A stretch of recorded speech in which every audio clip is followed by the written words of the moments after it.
With a large number of people applying for that one UX UI design job, how can you stand out on paper? How can you get past the recruiter to meet the people actually hiring? Yep. You have to do something different. So not applying through the website and not on paper. So what could those other options be? You need to get a recommendation in from someone who's in the building that you know. I've not gone by paper, and I've submitted I took a CO through a prototype. I redesigned, very, very, very provocative me. I'm like, I've just redesigned your business. Here you go. It gets their attention, whether I'm right or wrong, going, look, I just thought about you. And I put in, and she was like, I've seen you've put a lot of effort in that. To be able to stand out. I remember when I just switched into design, I wanted to go to a company, and I didn't send them my CV. I sent them a link to a YouTube video of our company recording of me talking about design. What else can you add behind what's on that paper in order to be able to do it? So yes, we still apply through roles like that, but is there a way you can get in front of them? Is there something else you can share? Can you make sure that you're, got a, for example, bare minimum, if you just send a CV and all the competition is also sent a portfolio link, well, of course, like I get a better, idea of what theirs looks like. But if you can do something differently by doing something else or coming out of it in a different medium, I think that's your edge, because you're right. No one's going to look at your. I think I applied at there's a really good scale up in town right now, and I applied for a head of design role there, and it said immediately on LinkedIn, over 100 people have applied for this role.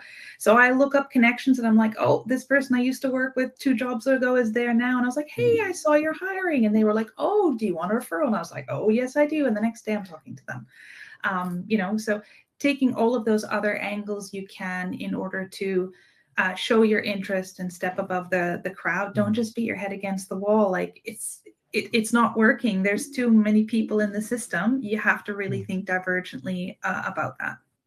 There's also my favorite Tara story, which is that you applied for a completely different job in the company in order to get seen in front of the guys. Yeah, it was this creative agency, which I admired from afar. And they had a project manager role open, and I was like overqualified for it. And I was just submitted my CV, and then they were back and they're like, you're not really a project manager. I'm like, no, but I'd like to meet you. And then I met the guys, and then I was like, tell me about your business, blah, blah, blah. And 6 months later, they came back to me and asked if I wanted to be the third partner in the business. I just needed to get in front of them. I know my value is meet me. Share that energy. Let's talk about stuff. You get a flavor of me. Paper is flat and humans are 4-dimensional, so how do you get in front of people any way you can? You got to do some hustling. That's good. Yeah. Round of applause for that answer in the chat. Yay.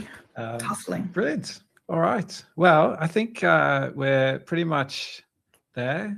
A quick request, can this person connect with you on LinkedIn? Of course, absolutely. I just feel like a lot of people are scared, and there's a lot of fear in the questions. And just remember, like, there are so many problems to solve, and there are so many shitty experiences out there to fix.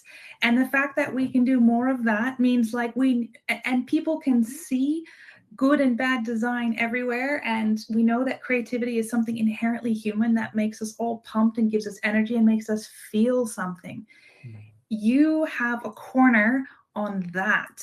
And that is something not everyone has. So as a profession, you have something that is innately human and empowers us, blood and skin and bone people. And so, yes, technology is going to change. But yeah, just really remember you add so much value to that human experience. And yes, it needs to find employment in it. But there is a huge need for that. And I think that's even more amplified now. No, we don't know what that's going to look like. No, we don't know what form and shape it's going to take. But it's super, super valuable. So yeah, don't give up, and don't be like, oh, well, I only do this thing. Yeah, you only do that thing because no one else can. And that's really fantastic.